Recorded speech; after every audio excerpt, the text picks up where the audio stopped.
Listen, it's your time. And I want you to go within, and I want you to take some notes on some things that I want to share with you. And here's one of the things I want you to realize and to come to grips with. I didn't do what I'm doing now for 14 years because I didn't realize that it was my time.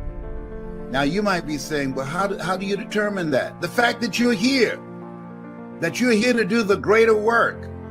And what I did was I disqualified myself. I kept myself on the sideline. I was an onlooker as opposed to becoming actively engaged in this thing called life.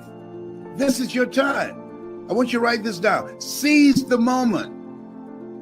Seize the moment. Remember when Michael Jackson put off years from doing a national and international tour? And then he said he's going to put on this last concert. And he said, this is it. Don't forget that. He said, this one that I'm going to do, this is it. I'm going to put all my stuff in it. Some of y'all remember this. He said, this is it. He didn't realize that life is so uncertain. He didn't realize it's so unpredictable. He did not realize that there are no guarantees. Here's a quote I want you to think about. If you put everything off until you're sure of it, you'll never get anything done. If you put everything off until you're sure of it, you'll never get anything done. And so I remember thinking about, well, I don't have a college education. Well, I can't compete with people with PhDs and MBAs. I don't have any paper behind my name. Listen, what you have and who you are is enough. Become actively engaged in this thing called life. Seize the moment. I constantly say, live like a warrior. And warriors are always in fight mode. And this is what you have to do, because this thing called life, it's challenging. You got to fight for peace of mind. You got to fight to stay away from the refrigerator. You got to fight to stay away from toxic, negative, energy draining people. You've got to fight to stay focused. You've got to fight to put all your efforts and energy into things that's productive, that's positive, and purposeful. See, it doesn't take any motivation to procrastinate. It doesn't take any motivation to put things off or to think negatively, but it takes motivation to be optimistic in spite of, to have a perpetual vision of yourself and your life in a spirit of optimism, in spite of the circumstances and the adversities that's always knocking at the door or peeping through the window. If you put everything off till everything get right, oh, when I get all my ducks lined up, is that right? What if it's not duck season? When I get all my ducks lined up, when Peter stopped robbing, one of those things my mother used to say, robbing Peter to pay Paul. That's what mama used to say. Robbing Peter to pay Paul. How did she come up with that one? Listen, if there's anything that we know now, just with the coronavirus alone, do what you're going to do and do it now with a sense of urgency. And here's something else that I want you to look at, and that things that I know. I'm 75, and so I know a thing or two. And I remind you of that because I'm finding so many of my classmates, the only time that I get calls from them is when someone dies. Now, guess what happens when somebody who's handling the roster for class reunions and activities of people that we graduated with? You know what happens when you get calls to that effect or get a text? You're thinking, am I next? Send me some information about the ones that are living. Send me some information about my classmates that are making a difference. Send me something about my classmates who graduated with me in 1963 from Booker T. Washington High School in Miami, Florida, that's living their dream and taking their lives to the next level, that's creating generational wealth, that's happy and successful, and what good things that they're doing in the world, the greater work, so I can emulate that, so I can be encouraged by that. Don't tell me about people that's dying. I find out sooner or later. I'm not being insensitive. I really don't mind that. But I'm saying let's balance it out. Balance it out, because all of us going to go. Nobody's figured out how to get out of life alive. Nobody. All of us going to check out of here. People dying today who never died before. You know what? Oh, behave, Tyrone. You know what? So here's something that Shakespeare said: defer no time. Delays have dangerous ends. Defer no time. Delays have dangerous ends. You think about that, because I didn't think I can be who I'm now being. I didn't think the life that I've been living, that it was available to me. Here's what I know. If you focus on living, if you focus on being actively engaged in life, every day finding some way in which you can make a greater impact, where you can do more, that you can achieve more, the possibilities are unlimited as to what can open up for you. And so I was hungry. How did you get started? I was hungry. I was hungry to buy a home for my mother. I was hungry to do something that would give my life a sense of value. I was hungry to be my own boss. I realized that the reason at first I used to get angry when they used to fire me, saying I had too much mouth, and that I was just too upbeat. And so they want to check me. They want to put me in my place. Well, I'm not that kind of guy that you can just disrespect me. No. This is the place, not a problem. I was looking for a job when I found this one. No problem. And so, but I noticed that the things that happen, what appears to be happening to you, they're really things that's happening for you. Because had I not been made uncomfortable working for someone, you would not know this Les Brown that you now see. See, sometimes life has to step in and say, you know what? He's a slow learner. Let's step in here.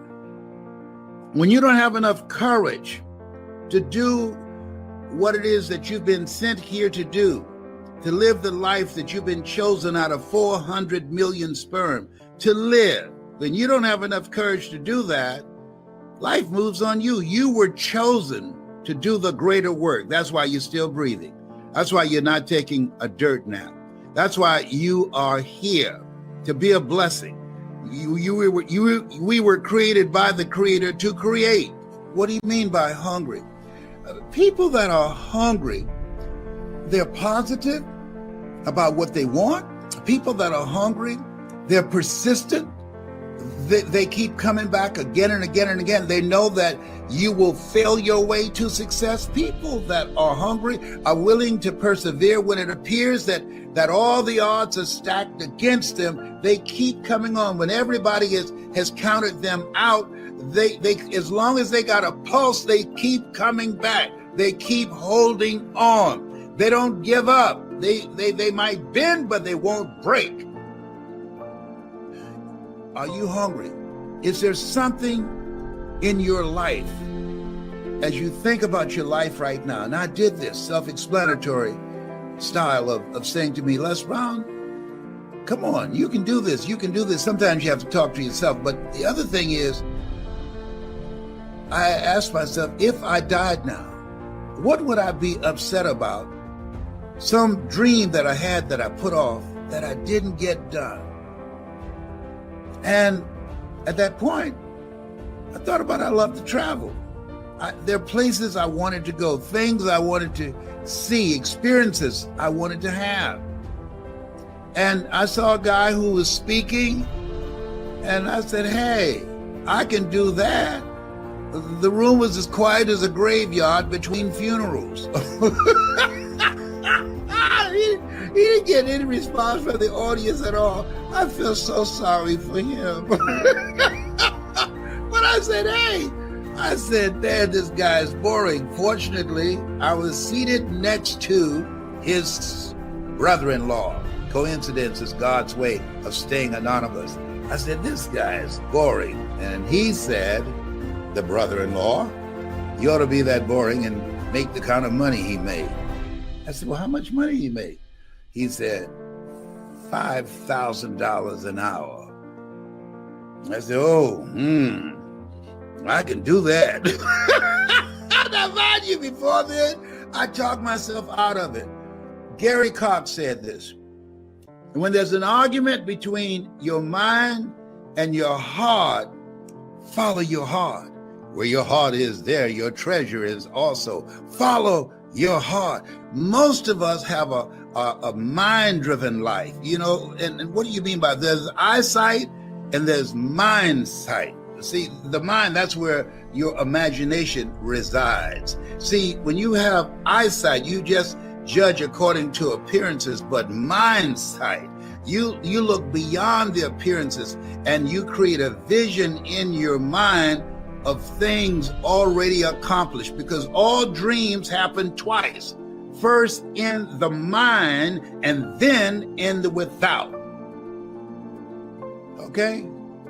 So I want you to, especially now, with this coronavirus thing, especially now, with all the other stuff and drama that's going on every day in the world, nationally, globally, and locally, especially now, but you might be breathing the wrong air, seated next to someone, or walking and somebody walked past you and you don't know what's going on with them. I got on an elevator at Emory University, and they only allow 4 people on the elevator.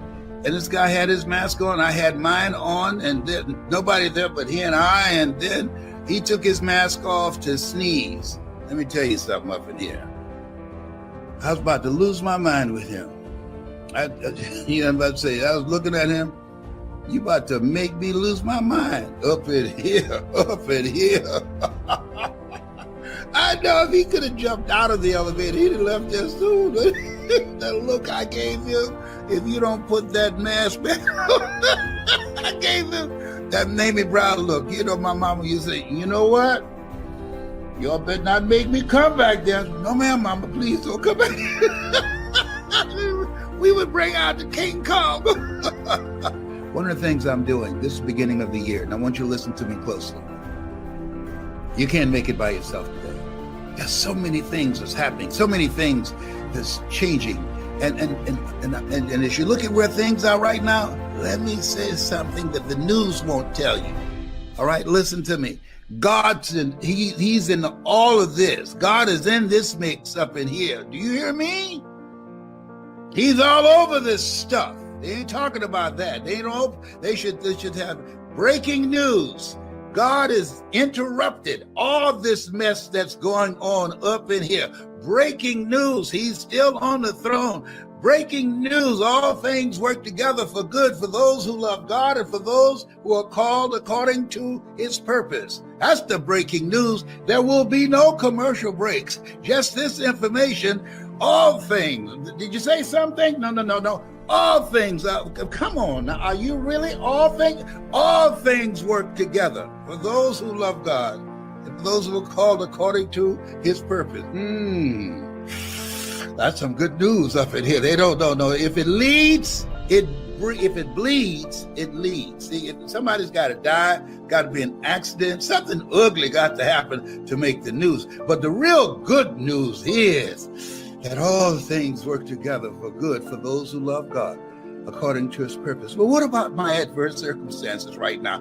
Trust me, it's going to work out. Well, what about the fact that I'm about to be foreclosed? Trust me, it's going to work out. What about the fact I'm facing eviction? What about the fact that I've lost my job? Trust me, trust him. It's going to work out. This is not the end. It's just the beginning of a new chapter in your life. It's a new chapter. And as you believe As you keep the faith. Keep the faith, baby. Adam Clayton Powell knew what he's talking about. Keep the faith. Oh, we've gone through some stuff before. Keep the faith, baby. Oh, no, see, in this place where we are, it's easy to have faith when you got money, you got your health, and things are working out fine for you. Oh, it's so fine. You can easily say, oh, just think positive and be enthusiastic and everything will work out all right. No. You're going to get some whippings in this thing called life. You have to keep the faith. Because this stuff is cyclic. Sometimes you're up, sometimes you're down. Sometimes things go well, sometimes they don't go so well. And no guts, no glory. It takes guts to continue to believe, to trust, to stand strong, to stand up inside yourself. It takes guts to do that, to come back again and again and again. It takes guts to look at things that you put all your effort and all your money and all your energy into, and then you have life interrupt you and you lose everything except your life. People say, I lost everything. I want to just tap on the television and say, no, you didn't lose everything. No. You have life. You're still here. You're still breathing. You still got a pulse. And who you are behind your eyes is still here. And that force, that energy, that presence behind your eyes can produce what it is that you've lost. 8 out of 10 millionaires have been bankrupt. You're not a loser. Things just did not happen the way you wanted them to happen. You're a winner. You were born to win. You came here winning. So whatever you want to do it now. And if you're going through some stuff right now, keep it moving, baby. Keep it moving. No. I'm depressed right now. No, you don't have the luxury of being depressed. Keep it moving. Use your mind to be creative and look for a way to get out of the situation where you are. You will work your way back to where you were and beyond there. Therefore, take unto you the whole armor. Yes. Commit thy works unto the Lord, and thy thoughts shall be established. In all thy ways acknowledge him, and he shall direct thy path. You've been given authority and dominion over everything on the face of the earth. Those are not just words that were printed on a page. Those are words that to become actualized in your life. And I'm putting together groups, mastermind groups of greatness. People, see, in order to make it, the 3 things that's major right now. Number 1, working on your mind. So when you go to hungrytospeak.com, you're going to get some things that you listen to called Choosing Your Future, that as you listen to this message over and over and over again, it's going to change your life overnight. There are people listening to me right now. I want you to put on the screen what difference those messages have made in your life. Put them up there so people can see them. Put them up there right now. Do it right now. If you heard Choosing Your Future, it's possible. It's necessary. It's you. It's hard. It's worth it. It's done. Stick a fork in it. It's done. Yes, stick a fork in it. There's some people can tell you, that will tell you. Do you see anything yet, John Leslie? Yeah. They're putting it up there? Yeah. Let me tell you something. It will make you get your hustle on. Let me tell you something. Don't listen to it at night. You won't be able to go to sleep. You'll be so motivated to be talking in your sleep. Listen, and Kent said less is on fire. Thank you. Who said that? Kent. K-E-N. Hey, Kent. Hey, brother Kent. Hiya. All right, Kent. Oh man, listen to me. Because you survived. Do you know who you are? Do you know who you are? You made it out of 2020. Whoa! Don't miss that. Don't miss that. A lot of folk didn't make it. A lot of people didn't make it. Don't take it for granted that you're supposed to make it. To just have a spirit of humility and say, thank you, Lord. A lot of people are partying. I wasn't partying. I said, thank you, Lord. I'm still here. Cancer Centers of America amazed at me. He's dealing with 4-stage cancer, but he's still here. He's been here for 29 years with this, and he hear about with some pain that's in his shoulders and his back, but he's still here. He's 75. Don't look at but he's still here. He says he used mascara to cover his gray, but he's still here. Ooh, in fact, I see some great kind of rebelling right now. I need to hook them up. What is this? I don't know what's happening up here. What y'all doing there? Homie, don't play that. What y'all doing? What you did I tell y'all get? Excuse me, about to make me lose my religion. If people don't leave home without the American Express, I don't leave home without my mascara. Oh, behave. Oh, whatever. You make me Randy, baby. Why are you so happy? Because I'm here. Are you crazy? The stuff I deal with, stuff I'm dealing with right now. I'm still here when I get through. But see, when I speak, I don't hurt. But when I get through speaking, like I'm talking to y'all, the pain is in my rooms. Are you through? Well, I don't know. I think I got a little bit more to say. As long as you're speaking, you got a job. We ain't gonna mess with you, but well, when you get through, we're gonna light you up. Let me tell you what happened. This is a true story. I was the program director at WBKO radio station, right? So this news director I hired, I'm not gonna tell you his name. He went to sleep in the newsroom. So I'm sitting up there waiting for him to come in at 10 o'clock to do the news. This time you could rip and tear and read the news off the Associated Press. I'm sitting waiting, got an instrumental playing, and he was in the room sleep. So people came and said, he's in the room sleep. He's not coming now. I put on a long record, and I had everybody come watch, and I put a note in his hand while he was asleep, and the note read, as long as you sleep, you got a job. When you wake up, you are fired.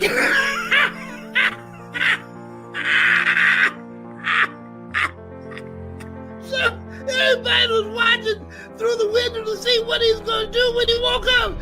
He woke up.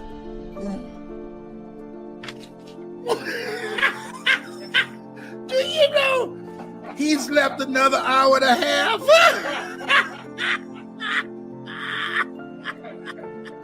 We got tired of watching him. He slept another hour and a half. I guess he looked to see we were out there.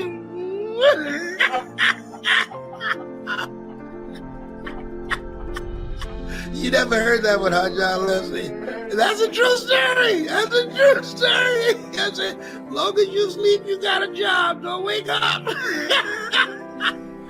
Okay.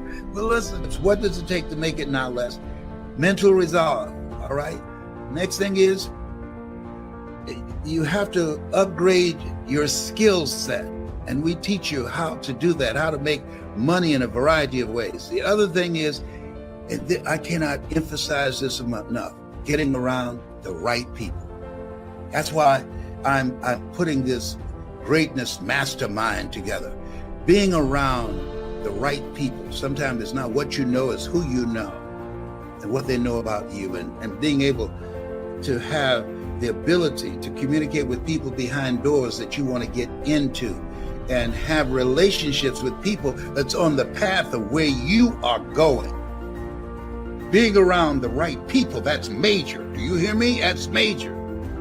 Don't downplay that. Don't try and do this stuff solo by yourself, because it's too many people that's working against you and don't want to see you make it. If there's nothing else we know, 1 out of every 2 people you know that you see every day, they got it out for you.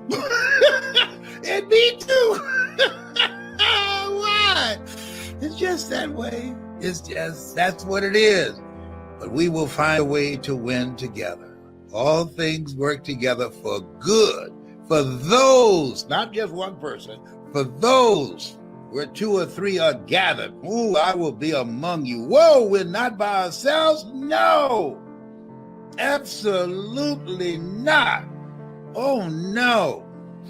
That's some good news. You have something special. You have greatness in you. Yes, it's possible that you can choose your future and direct the course of your life as you run toward your dream. It's necessary that you have goals, that you write those goals down, that you plan, that you think constantly of how you can begin to improve what it is that you're doing. If it's your presentations, if it's your recruiting skills, whatever that is, it's also necessary that you look for ways to always find a way to pull it out when everybody else thinks that you are defeated.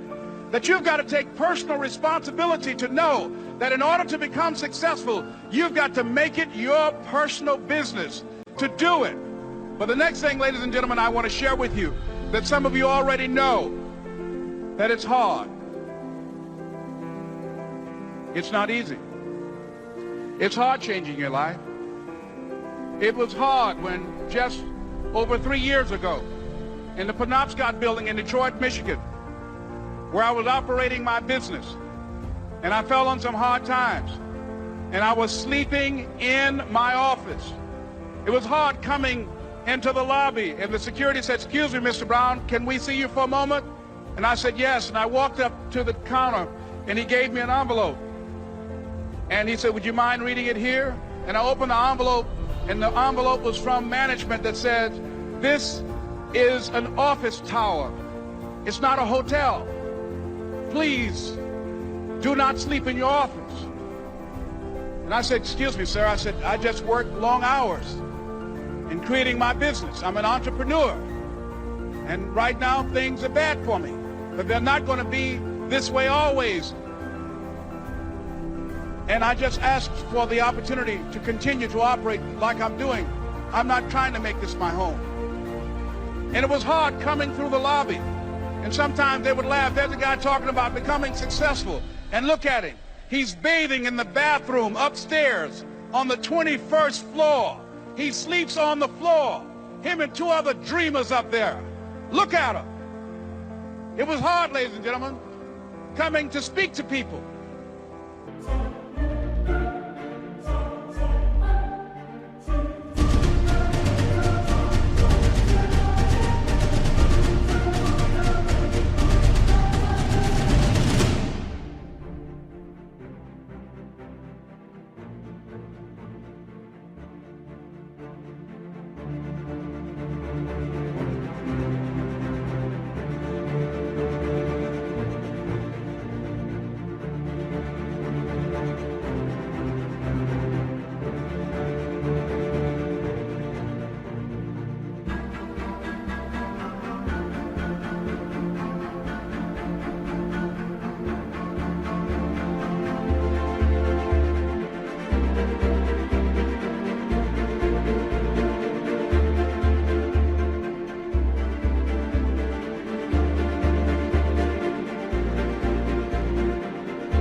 And I was facing financial difficulties in my own life.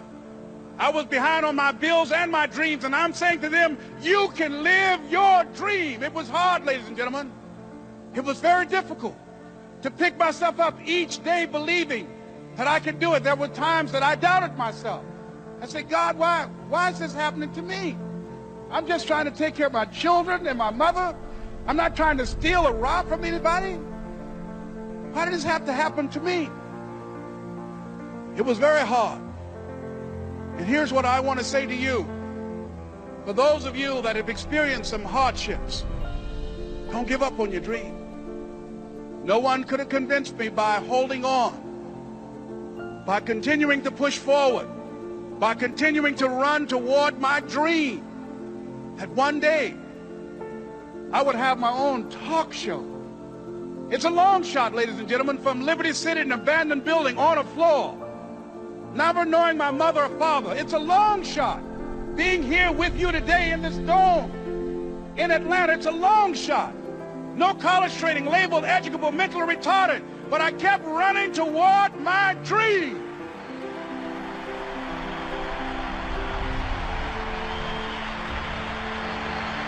Don't stop.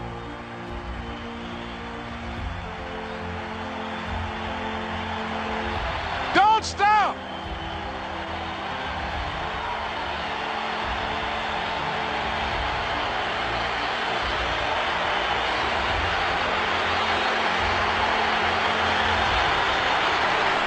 Don't stop running toward your dream.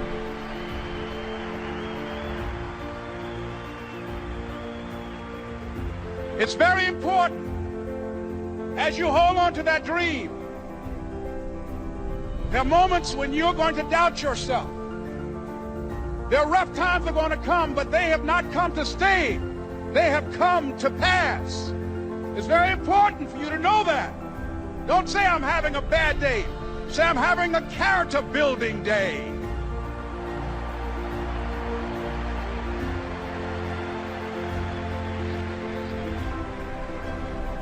It's very important for you to believe that you are the one to make this happen. I remember this high school teacher, Mr. Leroy Washington, at the end of school one June, it was just a few days before we were supposed to leave, and I just got my report card, and it indicated that I'd failed history, and I'd failed English, and I would have to go to summer school.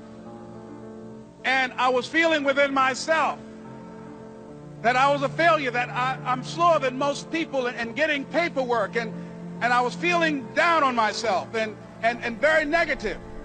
And Mr. Washington was giving a speech to the graduating seniors, and I was in 11th grade. And even though I wasn't supposed to be in there, I went in there because the speech he was giving, that speech was for me. And as he talked, my heart began to beat fast. Tears began to run by my eyes, and I was in the back just listening to him, because he said, and he was a very dramatic man. I still talk to him to this day.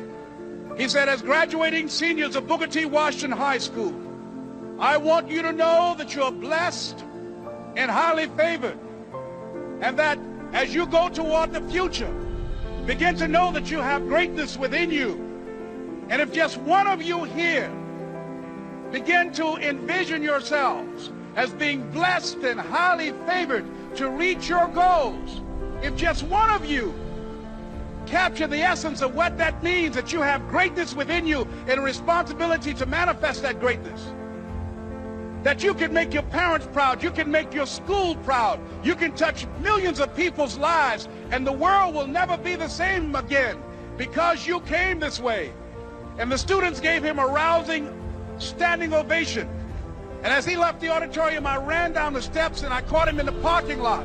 I said, Mr. Washington? He said, yes. I said, do you remember me, sir? He said, no. I said, my name is Leslie Brown. My mother, she works in the cafeteria here. I'm one of the twins, Leslie and Wesley. I said, Mr. Washington, but you know, I got these big dreams. You know, I like talking to people. I love people. I said, I want to work with people, and I got this dream of buying my mama a home. Could I do that, Mr. Washington? He said, it's possible, Mr. Brown. And as he walked away, I called him again. I said, Mr. Washington? He said, what do you want now? I said,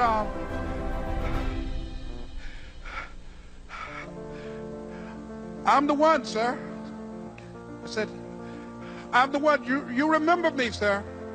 I'm Miss Mamie Brown's boy. I'm the one. I'm the one.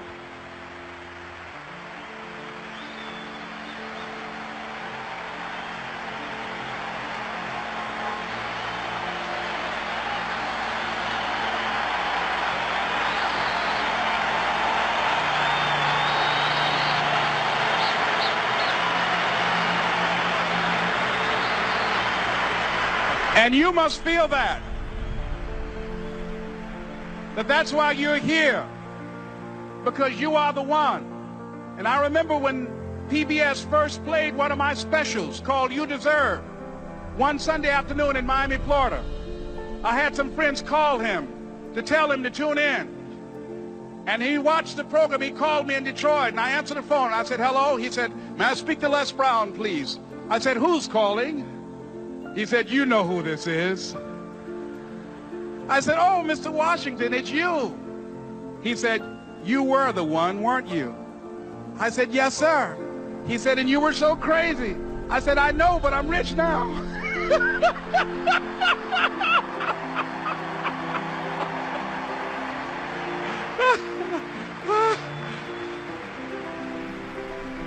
Ladies and gentlemen, it's not going to be easy.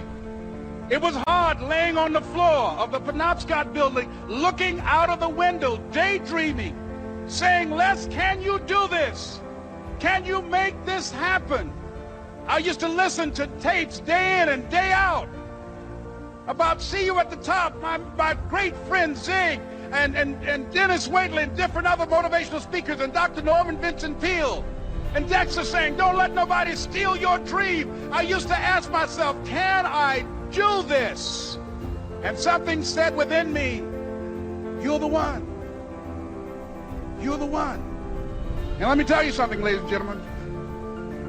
While you're here, and before you go back home to your respective cities and communities, write down at least 5 reasons on why you deserve your dream, on why you won't give up, what's going to make you unstoppable, why you must be unreasonable, because logical, practical thinking says you can't do it today.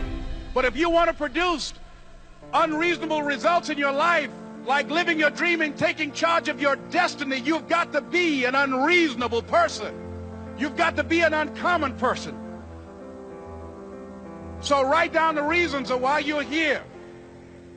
My first major goal was to buy my mother a home. And let me tell you something, ladies and gentlemen. What will reasons do, Les?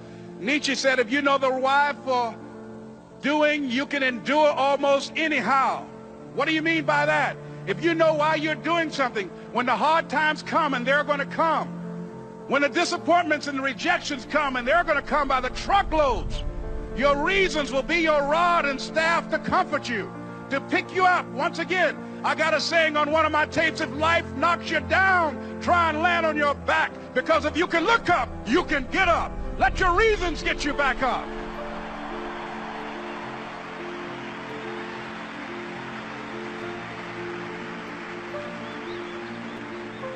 I remember when I bought the home for my mother and she came out of the car. When I opened the door, I said, Mom, I think I know these people in this house. That was my first major goal. And then I couldn't conceal it anymore. I said, Mom, I got this for you. And as she went from room to room, looking at the house and saying, thank you, Jesus. Thank you, Lord. No one ever could have convinced me that this could have happened to me. And she looked at me and she said, Leslie, and you caused me so much problems as a boy. You were always into stuff. She said, no one could have convinced me that day when I walked in that house and this lady was holding you and your brother. And she said, ma'am, I want you to promise me 2 things. And she said, what is it? She says, 1, promise me that you won't separate them. She said, I want them raised together. I want them to know each other. I got pregnant while my husband was away in the war, and I can't keep them. Promise me that you won't separate them. She said, I promise I won't. I've never had children. I promise I won't separate them. And she said, promise me that you'll never tell them about who I am, because if my husband ever found out, he would kill me. She said, I promise.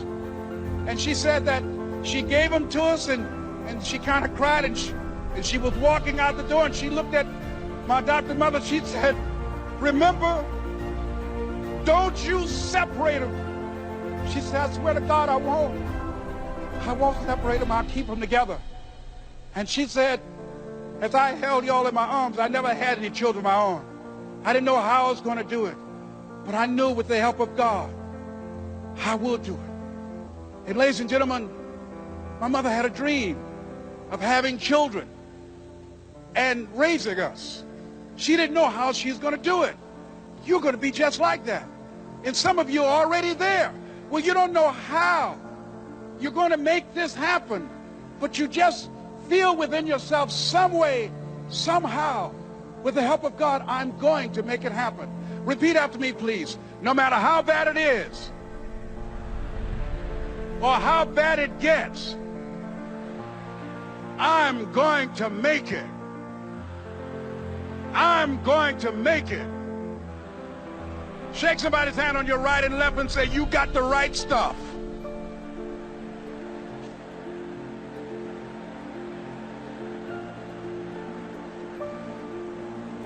So yes, it's possible for you to live your dream. It's necessary that you associate with winners, that you work your system, that you are relentless, that you never give up. It's you. You've got to take personal responsibility. You've got to make it your personal business to make it happen.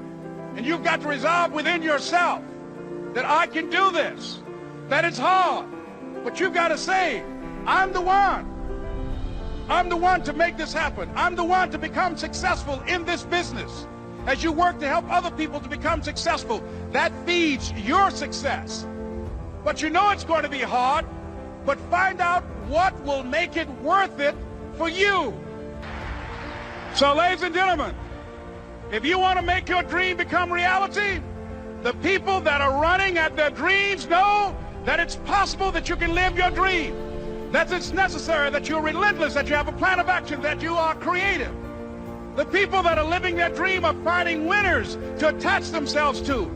The people that are living their dreams are the people that know that if it's going to happen, it's up to them. And they're resolving within themselves, it's not over until I win. The people that are running after their dream know they're going to have hard times. They keep on running because they're saying within themselves, I'm the one. I'm the one. No matter how bad it is or how bad it gets, I'm going to make it.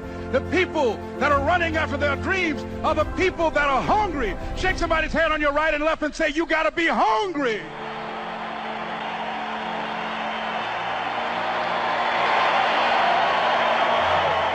And as you run toward your dream, I want to dedicate this to you that I love very much. I want to thank Dexter and all of you.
It's something that I'm known by.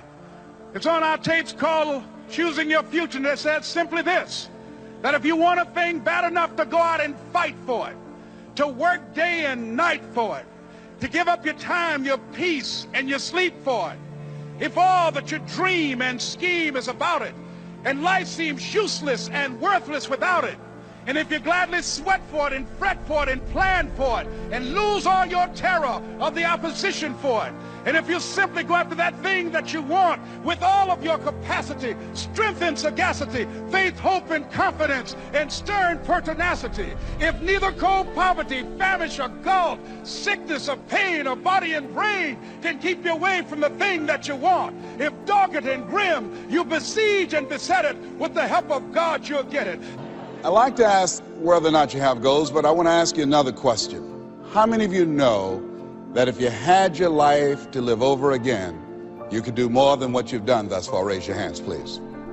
Now, that proves a point, that what we do and what we accomplish in life is only a tip of the iceberg of what's possible for us. So I want you to think about some goals that you'd like to achieve, and I'd like for you to, let's say, break them up in 3 categories. Number 1, I want you to think about some personal goal you'd like to achieve. And I'd like for you to think about some career goal, some business goal that you'd like to achieve. And I want you to think about some social contribution, some impact you'd like to make with your life. It was Horace Mann who said, we should be ashamed to die until we've made some major contribution to humankind. I believe we live in the greatest country in the world that gives us an opportunity to leave our mark, to make a statement with our lives. And as you think about these goals, whatever those goals are, I want you to dramatically increase those goals. And I want to warn you, I don't want you to think about how you're going to do it. How is none of your business. The most important thing is just to increase those goals dramatically. I've found that most people fail in life, not because they aim too high and miss. Most people fail in life because they aim too low and hit. and many don't aim at all. So raise the bar on yourself, and don't ask how you're going to do it. I'll never forget when I decided that I wanted to become a motivational speaker. I saw the late Dr. Norman Vincent Peale, and my heart said, I can do that. But my mind asked the question, how? And for over 14 years, I would go see Zig Ziglar and Dr. Norman Vincent Peale and Jim Rohn and different speakers, and I would be in the audience, and my heart would pounce and say, you can do that, Les. And then when I would leave, I would be going to the parking lot, and my mind said, how are you going to do it? And I spent so many years trying to figure out how. I wasted 14 years. How many of you ever procrastinated? Raise your hands, please. Yeah, see, so as you begin to think about your goals, the most important thing is, and write this down, commit yourself. See, once you commit yourself, the how will come, the way will come. Once you commit yourself, you will then figure it out. And if you're going in the wrong direction, all you have to do is turn around and go in the other direction. You will figure it out. You want to begin to just challenge yourself. You want to stretch yourself because you really don't know what you can't do. I'll never forget the first day that I met Mr. Washington. I was born in a poor section of Miami, Florida called Liberty City. I was born in an abandoned building on a floor with a twin brother. And when we were 6 weeks of age, we were adopted. And when I was in the 5th grade, I was identified as EMR, labeled educable, mentally retarded, put back from the 5th grade into the 4th grade. And I failed again when I was in the 8th grade. I don't have any college education, but because of my mother, and I feel like Abraham Lincoln, who said, all that I am and all that I ever hope to be, I owe to my mother. I saw a sign once that said that God took me from my biological mother's womb and placed me in the heart of my adopted mother. So my first major goal was to buy my mother a home, to take care of my mother. And I did that, took care of her until she passed at 88. But I'll never forget when I met Mr. Washington. I was in a class waiting on another student, and he came in and he said, young man, go to the board and work this problem out for us. I said, oh, sir, I can't do that. He said, why? I said, I'm not one of your students. He said, look at me. I said, yes, sir. Go to the board and work the problem out anyhow. I said, sir, I can't do what you're asking me to do. He said, why? Sir, because I'm educable mentally retarded, sir. And as the students erupted in laughter, he came from behind his desk, he looked at me and he said, don't you ever say that again. Someone's opinion of you does not have to become your reality. And that was a turning point in my life. On one hand, I was humiliated. But on the other hand, I was liberated. Because he looked at me with the eyes of Goethe, who said, look at a man the way that he is. He only becomes worse. But look at him as if he were what he could be. Then he becomes what he should be. And so Mr. Washington, he challenged me. And I want to challenge you right now about raising your goals. And I want you to shake someone's hand on your right and left, look them in the eyes and say, stretch yourself. Yeah, see, I think that you really have to stretch yourself to discover your stuff. I think that we have to really begin to experiment with life. And I said that you have something special. I didn't say that just to be kind and courteous. You do. See, I think that there are not many people that come to seminars and workshops and will watch a program of this nature. Why? I just think that most people are just satisfied to where they are. I'm reminded of a man one day. He was walking down the street and he passed his porch where some people were on the porch talking, and there was a dog moaning and groaning. And he was curious why the dog was moaning and groaning. And he went back and he said, excuse me, he asked the owner, why is the dog moaning and groaning? The guy said, because he's laying on a nail. He said, well, why won't he get off? He said, it's not hurting bad enough for him to get off. Just hurting bad enough to moan and groan. How many of you know people who should be here? Raise your hands, please. How many of you know people, all they do is moan and groan? Moan and groan. I'm not making enough money. Moan and groan. I'm unhappy with my job. 87% of people go to jobs that they hate. And in addition to that, you know, as we know that we have the dubious distinction in this country that on Monday morning, the heart attack rate increases over 35%. On Monday morning between 6 o'clock and 9, people going to jobs that they hate. The heart said, didn't I tell you I didn't want to go? And attack them. Some of you don't want to go to work next Monday. So the thing is this. So you want to find out what resonates with you. What is it you really want to do? You want to experiment with life and find out what fits for you. You have something special. You have greatness within you. You have the ability to do more than you can ever begin to imagine. See, I believe that anybody through observation and practice can perform at the level of excellence. But when you're pursuing your greatness, and this is worth writing down, you don't know what your limits are, and you act like you don't have any. So I say to you, you have something special. You have greatness within you. And I want to make 4 things clear. Number 1, everything that I'm going to say, you already know it. If what I share, the message that I'm going to express right now and share with you, if it wasn't a part of who you are already, you wouldn't be in the audience. That's number 1. That's very important. It's already in you. I'm going to only confirm and validate that which is a part of you anyhow.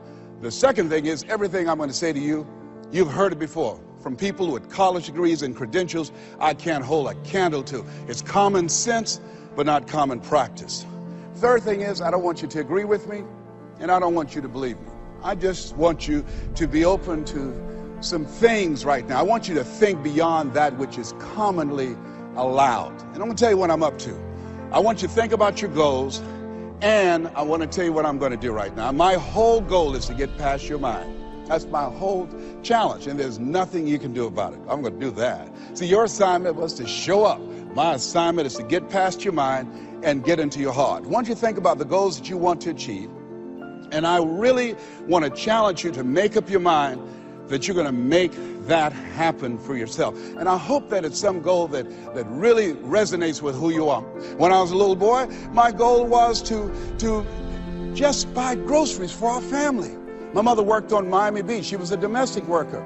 And my goal was to really be able to go to the grocery store and purchase groceries ourselves. The families knew that my mother had adopted 7 children. And so they said, Mamie, whatever food is left over after we eat, you can take that home to the children. They were very kind, very, very considerate people. My mother, who when she worked on Miami Beach, the people were very kind. I was appreciative of their generosity. But as a little boy, I said, Mama, one day, when I become a big boy, I'm going to be able to provide groceries for us. My goal as a little boy was to buy clothes for my brothers and sisters. We wore the hand-me-down clothes of the children that Mama babysat for when she went over in Miami Beach. And if the clothes were too small, she would let them out. And if they were too large, Mama could sew and take them up. And I'll never forget David Sadursky. His father was very wealthy. Mama worked for him, but David was my buddy. And so his father gave him 2 gifts for his birthday. Gave him a brand new boat, but he also gave him some motivational tapes. Earl Nightingale, I'll never forget. So he said, David, man, let me tell you something. When I die, you're going to get everything. I want you to listen to these tapes. And when his father left the room, David threw those tapes in the wastebasket. I said, David, could I have those tapes? He said, yes. I said, man, your father said, if you listen to these, you can get more and do more than what he's done. He said, hey, look, I'm going to get everything anyhow. Go ahead, take them. I told my children, I'm not leaving them anything. You know, if I had a quarter and thought I was going to die, I'll swallow it.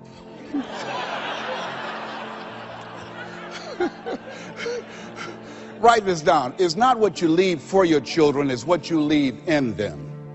Not what you leave for them, what you leave in them. No, absolutely not. I'll tell you something else happened. I'll never forget. Mama came home one day and said, Leslie, David sent you a new pair of shoes his father got for him. I said, oh, Mama, thank you so much. I can't wear David's shoes. I said, why? Well, you tell my buddy that, you know, I wear size 9.5. He wears size 9. She said, boy, shut up, sit down, and put those shoes on. She said, Margaret Ann, go get some Vaseline. And she came in there, and my sister started rubbing the Vaseline on my feet. And she said, run some water in the bathtub. And she said, now go in there and put your feet in those shoes and don't mash the heel down. I said, Mama, shut up, boy, don't mash the heel down. And then she had me to get in the bathtub. I said, Mama, these shoes hurt. She said, get in there and walk around in the water. And I'm walking around the bathtub. Then she tried to distract me. I knew what she was doing. How'd you do at school today? I did good. Did you get in any fights? No, ma'am. You know you fought somebody. well, I only hit 3 people today. and then after a while, she said, how you doing? I said, well, they hurt. Do they hurt as bad as they were before? No, ma'am, they feel a little bit better. Keep on walking, keep on walking. And then after a while, when the leather soaked up the water, the leather began to stretch to a perfect 9.5. You think Fortune 500 companies started talking about doing more with less? My mother been doing that for a long time. It's amazing what you can do. But who would have thought, anybody looking in on this kid and these 7 children, who would have thought? And I look at you, I say, you have greatness within you. You have the ability to do more than you can ever begin to imagine. No one could have convinced me that I would be doing what I'm doing right now. You know, the easiest thing I do every year is to go into a sales organization and dramatically increase their sales, or go into a prison and enable prisoners to see themselves differently and teach them the methods and techniques of how to plug into the system, or motivate young people to begin to see how they can have a vision of themselves in the future and fit. That's the easiest thing I do, or train a speaker to help them to leverage their experience as a speaker and say, look, speaking is a projection of who you are, not who you think you ought to be, and come with power from a platform. That's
the easiest thing I've ever done. Let me share with you the most difficult thing I've ever done.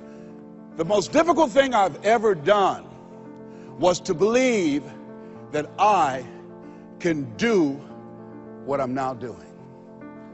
No one could have convinced me, just given my circumstances. I earn millions of dollars every year. No one could have convinced me. If both my parents came up here right now, I would not know either one. No one could have convinced me, being labeled educable, mentally retarded, born in an abandoned building on the floor in Liberty City, poor section of Miami, Florida, failing twice in school, no college training, never worked for a major corporation. I did not know I can do what I'm doing right now. I'll never forget Mike Williams, my mentor. I think a lot of people fail in life because of the fact that they need some mentoring, they need some coaching.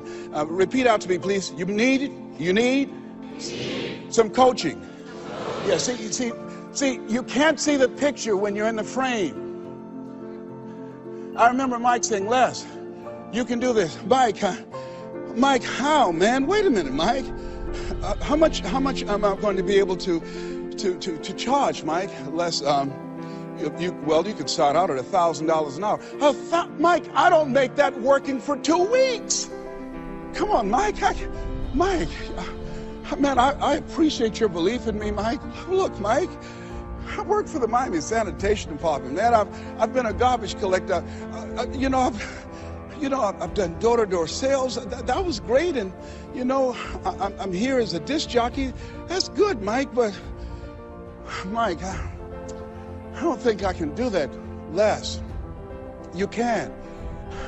But Mike, I don't have any credentials. I've never written any book, anything, man. I'm not rich. How can I teach somebody to do something I've never done? But Les, why don't you just test yourself? Why don't you stretch, Les? Come on, man. Mike, I don't know. And here's something I realized. Write this out. Sometimes you have to believe in somebody's belief in you until your belief kicks in. I respect Mike Williams. Here, this young man, he saw something in me that I didn't see it in strong analytical mind, and I looked at him. I always respected his thinking, and he looked at me and he made me feel special, and I said, okay, Mike. And I just kept holding on to what Mike said to me. I just kept holding on to what Mr. Washington said to me. I kept holding on to my mother saying, "You're special, Leslie," when they said you're educable, mentally retarded. Mama didn't know what that meant. She only had a third-grade education. So she said, "He'll be all right, honey. A hard head make a soft behind. He'll be fine." But she said, "You're special, baby. You are special." And they kept saying that over and over again. Faith comes by hearing and hearing and hearing. And so here's what I want you to do. Let us say together, as you think about your goals and your dream, let us say together, "It's possible." Together, please. Say it like you mean it. Thank you. Write that down. See, most people never achieve their goals because most people suffer from possibility blindness. They look around trying to think about the things that they don't have. Robert Roots, young man who wrote a book about success principles of the Three Little Pigs. He said, "It's not what you don't have, it's what you think you need that keeps you from being successful or happy in life." It's not what you don't have. See, I was focused on what I didn't have. Don't have a college degree, don't have any credentials, never worked for a major corporation. I was focused on the negative things. It said negative things are the things that you see when you're not focused on your goal. What do you come with? What is it that you have within you that you showed up to bring? Hey, Les, you don't know, but my dream is a long shot. A friend of mine, Dexter Yeager, said when the dream is big enough, the odds don't matter.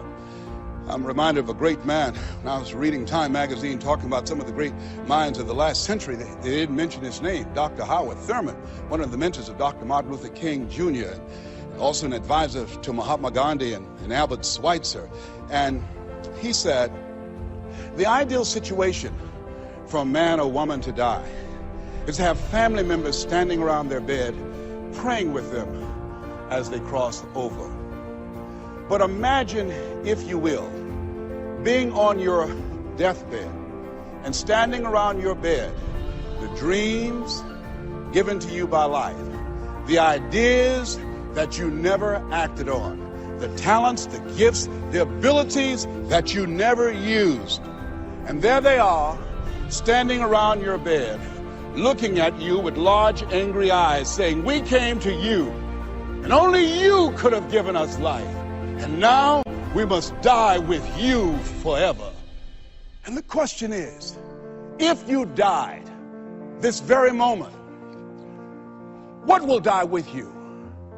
What dreams, what ideas, what talents, what leadership potential, what greatness that you showed up to bring, that you allowed fear or procrastination to hold you back? Perhaps that's why Henry David Thoreau wrote the words, "Oh God, to reach the point of death, only to realize that you've never lived, only to realize that you've never scraped the surface of your potential." Repeat after me, please, with power, feeling, and conviction. I refuse to die an unlived life. Yes, shake someone's hand on your right and left and say, "Live your dream." Yeah, I think we should all resolve. I refuse to die an unlived life. Don't worry about the odds. You survived 1 out of 40 million sperms. You will never have those odds again. You beat those odds, you can win anything. Here's something else that stops most people. You know what it is? Failure. Let us say together, "I will fail my way to success." Yes, write that down. I will fail my way to success. See, 8 out of 10 millionaires have been financially bankrupt. 85% of people allow their fear of failure to outweigh their desire to succeed. And I believe that the reason that most people go so far in life, and Maya Angelou said it best. She wrote a poem. She said that most people go so far in life and then they park. They pull off the highway of life. Especially when they get some hits, especially when they've been rejected, especially if they have an illness, especially if they lose something, they park. And I take it further. They don't even turn on their emergency lights. It's not because that they are broken down. They don't want anybody to stop and say, "Hey, look here, I've got some jumping cables in my trunk. You need a jump? Hey, look here, there's a service station ahead about 3 or 4 miles. I have a can. I can take you up there and get some gasoline." "Oh no, I'm just fine." I had a talk show once, and highest rated, fastest canceled talk show in the history of television. Well, at least I had one. and I was excited. You know, when time I came into television years ago, television was based upon conflict and controversy. So I said, I want a solution-oriented talk show. First concept of that kind. High ratings. And the syndicators say, you just got lucky. Come on, let's do these other type of shows. You can be a Jerry Springer. Oh, no, that's not why I came here. No, I believe that we live in the greatest country in the world where we should hold ourselves to certain standards. I'm not going to come here and sell out on who I am. I'm not going to compromise. I'm not going to lower my standards for you. No, that's not why I showed up. And so they fired me. Security walked him out. I said, I can walk by myself. But let me tell you what happened. I took a hit and I parked. It wasn't that I didn't have the ability to do more. My concept was good. But what happened when I took the hit, when they canceled the show, I canceled myself. When they said the show is going to be taken off television, it won't work, I told myself, Les, you can't succeed in television. And I parked. You know what I did? I went back to my comfort zone. As a motivational speaker, at least I'm doing better than most people. That's nothing to compare yourself to worse that other people are doing and then make yourself feel better. No, I parked. I didn't have my emergency lights on. I didn't want to show up on the radar. I parked. You know how long I parked? I parked for 10 years. Do you hear me? Now, unlike Regis Philbin, when his shows were canceled, he kept going. He kept going. He kept going. And he got other shows. I bet you somebody gave him a push. Somebody said, hey, you need a lift. I didn't even make that an option for me. I got off the highway, I went back to my comfort zone, and I parked. The show failed, and I identified myself as a failure. And guess something happened. One day, just flipping the channels, looking at PBS, and saw Wayne Dyer, my friend Wayne Dyer. And boy, I said, Wayne, we're both in our 60s. Wayne is still doing it. Wow, the little hair he has, it's gray, he's still there. I said, hey, I've got some more stuff in me. I've got another PBS special in me. I've got some other ideas. You know, Oprah and Phil, they're doing my stuff. Maybe I need to come back out here. And I went back and started calling PBS and different people. They said, Les, what happened to you? I said, well, I didn't know whether or not anybody would be interested in me because the show was canceled. No, you had some good ideas. And when they said, yeah, we'd love to do a show with you, I said, you would? They said, yes. And when I went into the studio and people I'd worked with 10 years ago, they were still there. And I said, guys, you know, do you guys still have it? They said, we have it. Do you have it?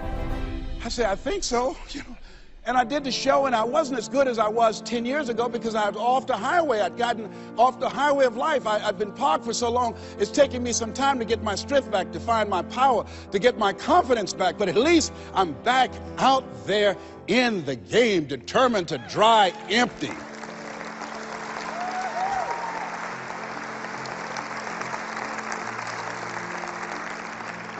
So I say to you, see, I only attract millionaires or millionaires in training. He's going to get that in a minute. You have something special. You have greatness within you.